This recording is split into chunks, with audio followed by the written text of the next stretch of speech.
Tuhan bersamamu. Inilah Injil suci menurut Yohanes.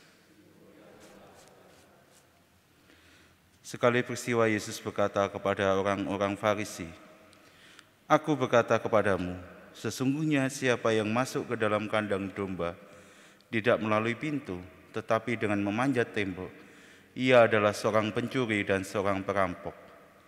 Tetapi siapa yang masuk melalui pintu, ia adalah gembala domba.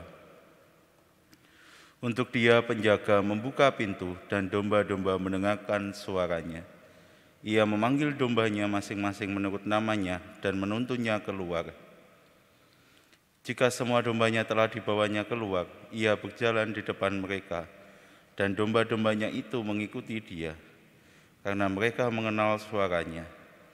Tetapi seorang asing pasti tidak mereka ikuti, malah mereka lari daripadanya, karena suara orang-orang asing tidak mereka kenal." Itulah yang dikatakan Yesus dalam perumpamaan kepada mereka, tetapi mereka tidak mengerti apa maksudnya. Ia berkata demikian kepada mereka. Maka kata Yesus sekali lagi, "Aku berkata kepadamu, sesungguhnya akulah pintu kepada domba-domba itu. Semua orang yang datang sebelum aku adalah pencuri dan perampok, dan domba-domba itu tidak mendengarkan mereka. Akulah pintu, barang siapa masuk melalui aku, ia akan selamat. Ia akan masuk dan keluar dan menemukan padang rumput. Pencuri datang hanya untuk mencuri, membunuh dan membinasakan. Aku datang supaya mereka mempunyai hidup dan mempunyainya dalam segala kelimpahan." Demikianlah sabda Tuhan.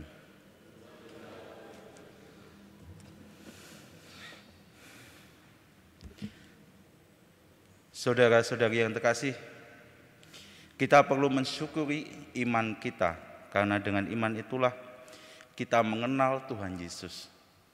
Kita mengenal Tuhan Yesus secara pribadi dalam hidup kita, dalam keseharian kita, dalam doa-doa kita.